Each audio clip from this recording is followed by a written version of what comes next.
आज की हमारी कहानी की शुरुआत होगी साल 1988 से। जगह अमृतसर का स्वर्ण मंदिर। कुछ साल पहले जनरल सिंह भिंडरेवाला ने इसी स्वर्ण मंदिर परिसर को अपना अड्डा बना लिया और वहां भारी हथियारों के साथ उग्रवादियों की फौज इकट्ठा कर ली थी। फिर जून 1984 में इंदिरा गांधी ने ऑपरेशन ब्लू स्टार चलाया और भारतीय सेना ने मंदिर में घुसकर आतंकवादियों को मार गिराया। लेकिन इस कार्रवाई से सिख समुदाय में गहरा रोष फैल गया था और इसी तरह से फिर से 1988 में सिमिलर सिचुएशन खड़ी हो गई थी और इसी स्वर्ण मंदिर में खालिस्तानी आतंकवादियों ने फिर से कब्जा कर लिया था। और अब राजीव गांधी स्वर्ण मंदिर पर हमला करके अपनी मां इंदिरा गांधी की गलती को दोहराना नहीं चाहते थे। तो ऐसे में सवाल था कि कैसे निपटा जाए इन खालिस्तान के आतंकवादियों से। इसी वक्त एक पाकिस्तानी आईएसआई एजेंट रिक्शा चलाते हुए मंदिर तक पहुंचा। वो आतंकवादियों से बोला, मैं पाकिस्तान से आया हूं तुम्हारे मिशन में मदद के लिए। इस आईएसआई एजेंट ने खालिस्तानी कमांडर पेंटा से मुलाकात की। उसने बाहर की सारी खुफिया जानकारी कमांडर पेंटा को दे दी कि कहां पुलिस खड़ी है, कहां कमांडो खड़े हैं। खालिस्तानी कमांडर पेंटा का विश्वास इस पर जम गया। अब इस आईएसआई एजेंट ने मंदिर के अंदर घुसपैठ करके सब कुछ नोटिस कर लिया। कौन कहां है, किसके पास कितने हथियार हैं, कैसे हथियार हैं, मंदिर में कितनी बंकर हैं, इस तरह की कौन कौन से रास्ते हैं, कहां से अंदर घुसा जा सकता है और कैसे बाहर निकला जा सकता है। यानी हर एक डिटेल, हर एक एंगल की जानकारी उसने ले ली। उधर इंडियन आर्म फोर्स और पंजाब पुलिस ने मिलकर जबरदस्त स्ट्रेटजी बनाई और फिर शुरू हुआ ऑपरेशन ब्लैक थंडर। मंदिर की बिजली और पानी काट दिए गए, घेराबंदी की गई, आतंकवादियों से बातचीत शुरू हुई। कई दिनों में दर्जनों ने आत्मसमर्पण भी कर दिया। कुछ जिन्होंने मना किया था उन्हें बाद में सेना ने दबोच लिया। कुल मिलाकर इस बार कार्रवाई में स्वर्ण मंदिर को ऑपरेशन ब्लू स्टार की तुलना में कम से कम नुकसान हुआ और उग्रवादियों को निष्क्रिय किया गया।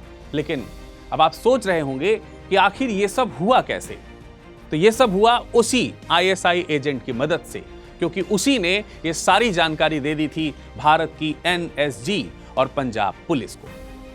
अब एक और सवाल, भला कोई पाकिस्तानी आईएसआई एजेंट भारत की मदद क्यों करेगा?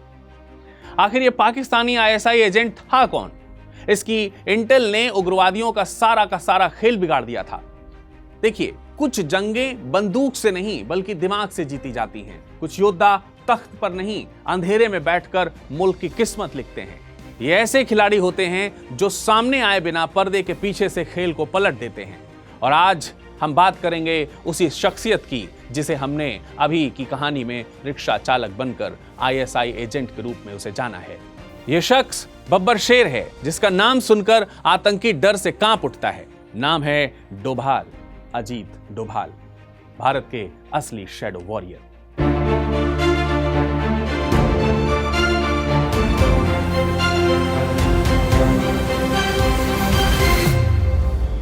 आज से कुछ साल पहले भारत के वर्तमान राष्ट्रीय सुरक्षा सलाहकार यानी एनएसए अजीत डोभाल ने पाकिस्तान को भविष्यवाणी के तौर पर एक संदेश दिया था। Pakistan, do one more Mumbai and you may lose Balochistan. तो आज के शख्सियत अजीत डोभाल की कहानी शुरू होती है उत्तराखंड के पहाड़ों पर एक छोटी सी जगह से। साल था 1945 और जगह थी घीरी बनेलेंस्यू, पौड़ी गढ़वाल का एक छोटा सा गांव। यहीं इनका जन्म हुआ था। इनके पिता थे major GN Doval. Ajit Doval Ajmer military school में पढ़े थे। फिर उन्होंने आगरा यूनिवर्सिटी से इकोनॉमिक्स में मास्टर्स किया। लेकिन असली मोड़ आया साल 1968 में, जब अजीत डोभाल ने ज्वाइन किया भारतीय पुलिस सेवा यानी इंडियन पुलिस सर्विसेज आईपीएस, और उन्हें मिला केरल कैडर। यहां उनकी पहली पोस्टिंग हुई कोयट्टम जिले में असिस्टेंट एसपी के तौर पर। लेकिन अपने कारनामों, बेहतरीन स्ट्रेटजी और बेहतर मैनेजमेंट के कारण ये जल्द ही इंटेलिजेंस ब्यूरो यानी आईबी में शामिल हो गए और जल्द ही इन्हें एक ऐसे ऑपरेशन में भेज दिया गया जिसमें इन्होंने बता दिया कि अजीत डोभाल क्या चीज है। दोस्तों, भारतीय इतिहास में एक ऐसा समय आया जब मिजोरम इंदिरा गांधी का सरदर्द बन चुका था। क्या आपको पता है कि उस समय मिजोरम असम का ही पार्ट था और वो अलग स्टेट नहीं था?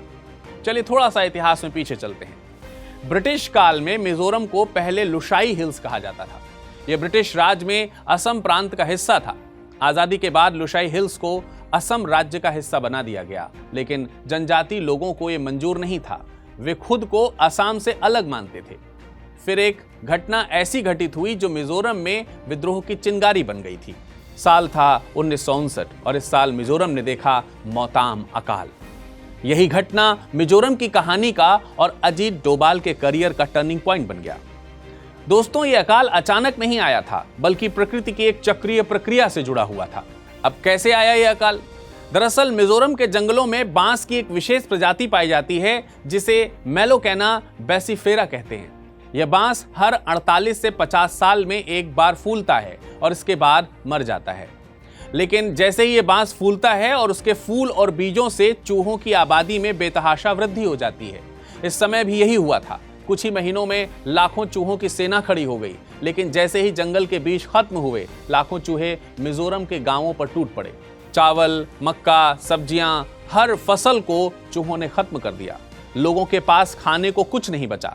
भुखमरी, बीमारी और पलायन शुरू हो गया। मिजोरम उस समय असम राज्य का हिस्सा था, इसलिए वहां की जिम्मेदारी गुवाहाटी स्थित असम सरकार पर थी। मिजो लोगों ने पहले से चेतावनी दी थी कि बांस फूलने वाला है, लेकिन प्रशासन ने इसे गंभीरता से लिया ही नहीं। अब जब अकाल आया तो सरकारी मदद बहुत धीमी और सीमित रही। कुछ जगहों पर तो लोग जंगल की जड़ों, पत्तियों और यहां तक कि चूहों को पकड़कर खाने लगे थे और यहीं से सरकार के प्रति उनका गुस्सा फूट पड़ा। ये सोच गहरी हो गई कि हमारी संस्कृति, हमारी समस्याओं को केंद्र और असम नहीं समझता है। यहीं से मिजो लोगों ने राजनीतिक चेतना और विद्रोह की शुरुआत की। इन्हीं लोगों में से एक थे लाल डेंगा। ये उस समय मिजो जिले में एक सरकारी कर्मचारी थे। वे इंडियन टेलीग्राफ डिपार्टमेंट में काम करते थे, लेकिन 1959 के मौताम अकाल के दौरान उन्होंने अपनी नौकरी छोड़ दी और उन्होंने लोगों की मदद के लिए मिजो नेशनल फेमाइन फ्रंट की स्थापना की और यही फ्रंट 1961 में बदलकर बन गया मिजो नेशनल फ्रंट यानी MNF। अब मिजोरम में सिचुएशन काफी खराब हो चुकी थी। इसी समय एक और घटना हुई। असम राइफल्स रेजिमेंट की 2 बटालियन को डिसमिस कर दिया गया था, जिनमें मिजो लोग मेजॉरिटी में हुआ करते थे। इस रेजिमेंट के सोल्जर्स लाल डेंगा के साथ खड़े हो गए थे। इसके अलावा रेजिमेंट के 7 मेन कमांडर भी लाल डेंगा के ही साथ मिला लिए गए थे। इन सबको लगता था कि इनकी नौकरी जाने और इनकी सारी सरकारी दिक्कतों के पीछे सिर्फ और सिर्फ भारतीय सरकार है और अब इस सरकार से मुक्ति के लिए लड़ाई लड़नी होगी। अब सबका दुश्मन एक ही था, इंडियन गवर्नमेंट। इस सोच के साथ गवर्नमेंट के खिलाफ शुरू हुआ एक जबरदस्त वायलेंस। सेना, पुलिस, BSF, इन लोगों ने सब पर हमला किया। इतना ही नहीं, इन्होंने मिजोरम को एक नया देश अनाउंस भी कर दिया। दूसरी बात यह भी थी कि अब MNF को लेकर सपोर्ट भी मिल रहा था, जिससे कुल मिलाकर MNF बहुत स्ट्रांग हो गई थी। यह साल था साल 1972।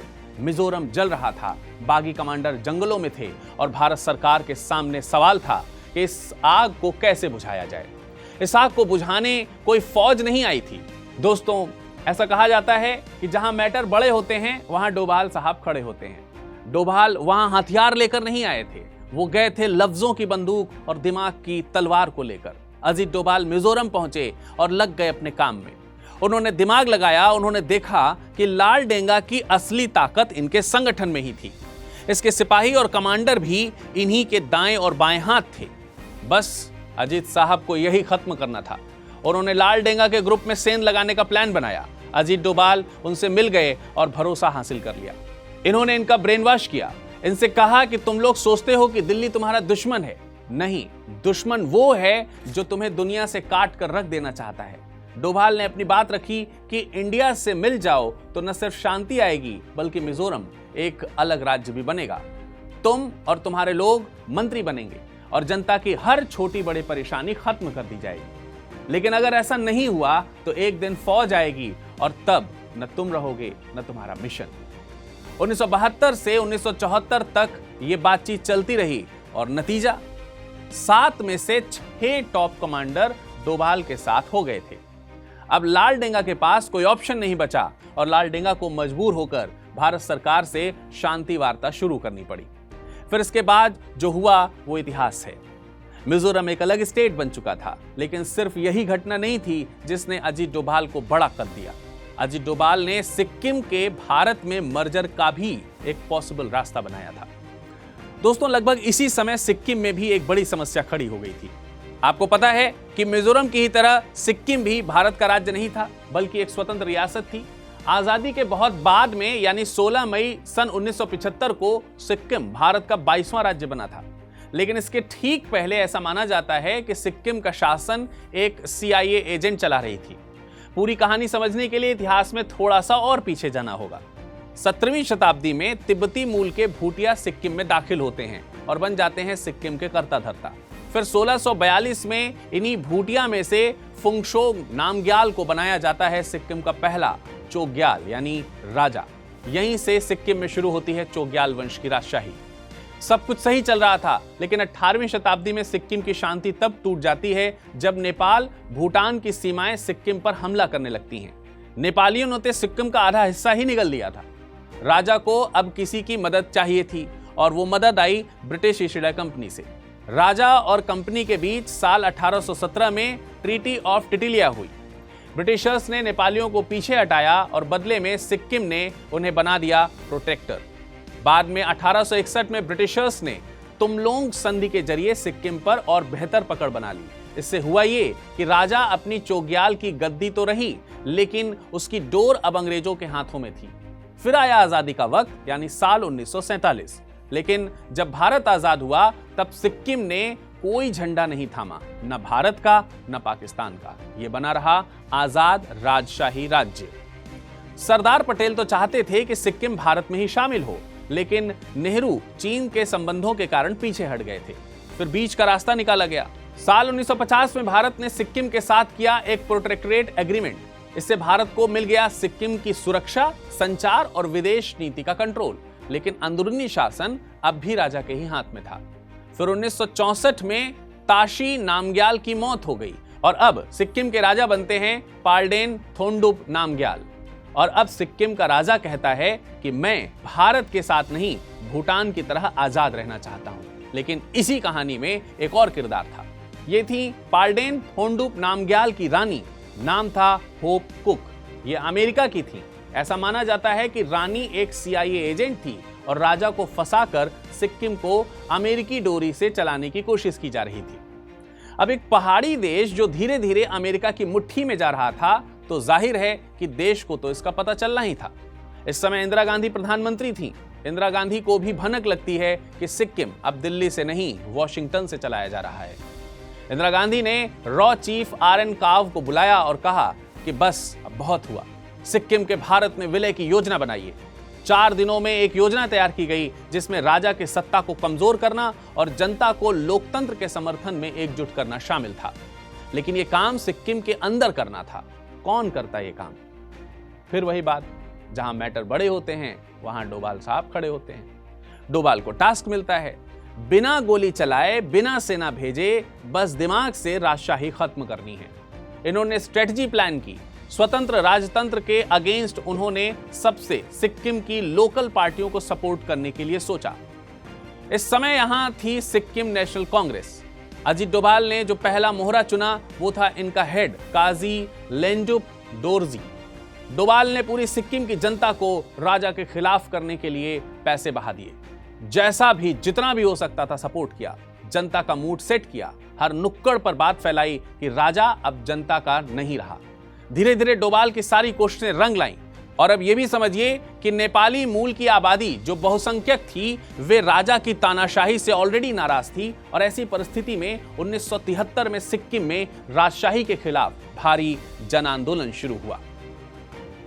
यहां तक कि शाही महल को भी घेर लिया गया था। फिर भारत सरकार ने हस्तक्षेप किया और एक त्रिपक्षीय समझौता हुआ जिसके तहत सन 1974 में चुनाव कराना तय हुआ था। इलेक्शन हुआ, काजी बन गया सिक्किम का प्रधानमंत्री। जी हां, प्रधानमंत्री, क्योंकि तब सिक्किम भारत का हिस्सा नहीं था। यहां एक नया संविधान अपनाया गया जिसमें राजा की भूमिका नाम मात्र की रह गई थी। लेकिन दोस्तों, अभी भी सिक्किम का विलय भारत में नहीं हुआ था। डोभाल का काम अभी पूरा नहीं हुआ था। फिर प्लान के मुताबिक काजी ने खत लिखा इंदिरा गांधी को। इसमें लिखा, राजा अत्याचार कर रहा है, मदद चाहिए।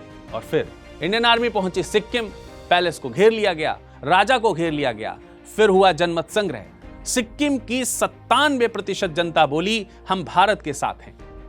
उधर भारतीय संसद ने 36वां संविधान संशोधन पारित कर दिया और 16 मई सन 1975 को सिक्किम आधिकारिक रूप से भारत का 22वां राज्य बन गया। सिक्किम की 333 सालों की राजशाही का इसी प्रकार से अंत हुआ और होप कुक राजा से तलाक लेकर अमेरिका वापस लौट गई और अमेरिका का सपना वहीं के वहीं चकनाचूर हो गया। दोस्तों, अजीत डोभाल ने अपने मास्टरमाइंड और जबरदस्त एग्जीक्यूशनल स्किल से मिजोरम और सिक्किम में विलय को बहुत आसान बना दिया था। लेकिन अजीत डोभाल एक ऐसे सैनिक थे जो कभी भी आउट ऑफ ड्यूटी नहीं रहते थे। इसके बाद मिजोरम और सिक्किम के ऑपरेशन के बाद अजीत डोभाल को पाकिस्तान भेजा गया, जहां फिर से इन्होंने अपनी जबरदस्त स्किल्स दिखाई और बन बैठे भारत के सबसे बड़े स्पाई। दोस्तों, सन 1980 की बात है। इसी के दशक में अजीत डोभाल ने पाकिस्तान की सरजमी पर जिंदा खुफिया दस्तावेज बनकर अपने आप को वहां पर रखे रखा। इन्होंने अपनी पहचान बदल ली थी। अब ये एक पाकिस्तानी मुसलमान के रूप में लाहौर में रह रहे थे। यहीं अजीत डोभाल 7 साल तक रहे। सोचिए कितना रिस्की रहा होगा ये काम। यहां तक कि एक भी गलती का सीधे मतलब था मौत। हालांकि एक समय ऐसा आया जब वो ऑलमोस्ट पहचान लिए गए। एक रोज जैसे ही वे नमाज पढ़कर बाहर निकले, एक आदमी ने उनसे आगे बढ़कर उनका रास्ता रोक लिया। उसने कहा, सुनो, क्या तुम हिंदू हो? डोभाल बिना घबराए कहा, नहीं। और फिर वो आदमी बोला, तुम झूठ बोल रहे हो, तुम्हारे कान छिदे हुए हैं, ये इस्लाम में नहीं होता, तुम हिंदू हो। डोभाल बोले, हाँ, पहले था, लेकिन अब मैं मुसलमान हूं, मैंने इस्लाम कबूल कर लिया है। वो आदमी कुछ पल के लिए चुप रहा और फिर कहा, मत घबराओ, मैं भी हिंदू ही हूं, यहां मौलाना बनकर जी रहा हूं। फिर उस आदमी ने सलाह दी कि भाई कान की सर्जरी करवा लो, वरना एक दिन कोई और देखेगा और तुम वापस अपने वतन को नहीं जा पाओगे। अजीत डोभाल पाकिस्तान में सिर्फ जासूसी नहीं कर रहे थे, वे बल्कि दुश्मन के सिस्टम में डाटा बनकर घुल गए थे।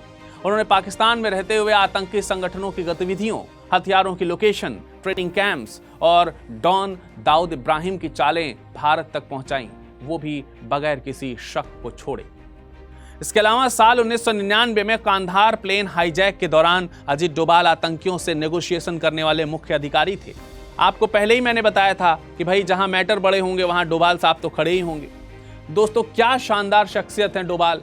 इनके कामों ने पूरे देश को अपना मुरीद बना लिया था। यही वजह थी कि डोभाल साहब सराहनीय सेवा के लिए पुलिस पदक पाने वाले सबसे कम उम्र के पुलिस अधिकारी थे। नॉर्मली ये पदक 14 साल के सर्विसेज में मिलता है, पर उन्हें पुलिस बल में सिर्फ 6 साल के बाद ये पुरस्कार दे दिया गया था। ऐसे ही साल 1988 में डोभाल साहब को सर्वोच्च वीरता पुरस्कारों में से एक कीर्ति चक्र दिया गया। ये पदक सेना के सिर्फ बहादुर सिपाहियों को दिया जाता है, लेकिन वो पहले पुलिस अधिकारी बने जिन्होंने ऐसा पदक प्राप्त किया। दोस्तों, हम में से कई लोग चाहते हैं कि हमको सरकारी नौकरी मिल जाए, लेकिन डोभाल साहब के केस में सरकार चाहती थी कि डोभाल उनके लिए काम करें। दरअसल अजीत डोभाल जनवरी 2005 में इंटेलिजेंस ब्यूरो के निदेशक पद से रिटायर हो चुके थे। इसके बाद 2009 में उन्होंने विवेकानंद इंटरनेशनल फाउंडेशन यानी VIF नाम का एक थिंक टैंक शुरू किया था। यहां से उन्होंने देश की सुरक्षा, विदेश नीति, पॉलिसी से जुड़े मुद्दों पर अपने विचार रखने शुरू कर दिए थे। और जब साल 2012 में अन्ना हजारे और बाबा रामदेव का आंदोलन जोर पकड़ रहा था, तब डोभाल और उनके थिंक टैंक पर संदेह किया गया कि ये लोग सरकार के खिलाफ आंदोलन को रणनीतिक मदद दे रहे हैं। यानी डोभाल सिर्फ सुरक्षा मामलों तक ही सीमित नहीं थे, बल्कि पॉलिटिकल माहौल पर भी उनकी मजबूत पकड़ थी। फिर 2014 में मोदी सरकार बनने के कुछ ही दिन बाद 30 मई को अजीत डोभाल को देश का 5वां राष्ट्रीय सुरक्षा सलाहकार यानी NSA बनाया गया और इसके बाद इनके कामों की पूरी दुनिया ने सराहना की, तारीफ की। जैसे इराक मिशन 2014 के दौरान मोसूल में 46 भारतीय नर्सें फंस गई थीं और तब डोभाल खुद इराक गए, हालात को समझे और सरकार से बात करके सभी को सही सलामत वापस ले आए। इसके बाद 2015 में म्यांमार ऑपरेशन में भारत म्यांमार बॉर्डर पर आतंकवादियों के खिलाफ की गई सर्जिकल स्ट्राइक की प्लानिंग में डोभाल ने अहम भूमिका निभाई। साल 2016 के सर्जिकल स्ट्राइक कौन भूल सकता है? इसका भी आइडिया और प्लानिंग डोभाल की ही टीम का था। फिर साल 2017 के डोकलाम विवाद में भी चीन के साथ हुए विवाद को बिना जंग के बातचीत से सुलझाने में भी डोभाल साहब का बड़ा रोल रहा था। 2019 की बालाकोट एयर स्ट्राइक, अनुच्छेद 370 का हटना, 2020 के दिल्ली दंगे को हैंडल करना और फिर 2020 में ही SCO बैठक वॉकआउट करना, सब डोभाल साहब की स्ट्रेटजी का ही कमाल था। और अभी हाल ही में पूरी दुनिया ने देखा ऑपरेशन सिंदूर। इसका पूरा कोऑर्डिनेशन डोभाल जी ने ही किया था। उन्हीं की निगरानी में ये कोऑर्डिनेशन किया गया। अजीत डोभाल सिर्फ एक अफसर नहीं हैं, वो एक सोच हैं। उन्होंने जासूसी, बातचीत, रणनीति और कार्रवाई चारों को मिलाकर एक ऐसा ढांचा तैयार किया है जिससे भारत की सुरक्षा पहले से कहीं ज्यादा मजबूत हो गई है। वे आज भी प्रधानमंत्री नरेंद्र मोदी के सबसे भरोसेमंद और ताकतवर सलाहकारों में गिने जाते हैं। और ये बात हमेशा याद रखिए कि जहां मैटर बड़े होते हैं वहां डोभाल साहब तो खड़े ही होते हैं। दोस्तों, अजीत डोभाल भारत के जेम्स बॉन्ड नहीं है, बल्कि जेम्स बॉन्ड ब्रिटेन का अजीत डोभाल है। आज की कहानी यहीं करते हैं खत्म और मिलते हैं फिर किसी और शख्सियत में। तब तक अपना ख्याल रखिए। धन्यवाद।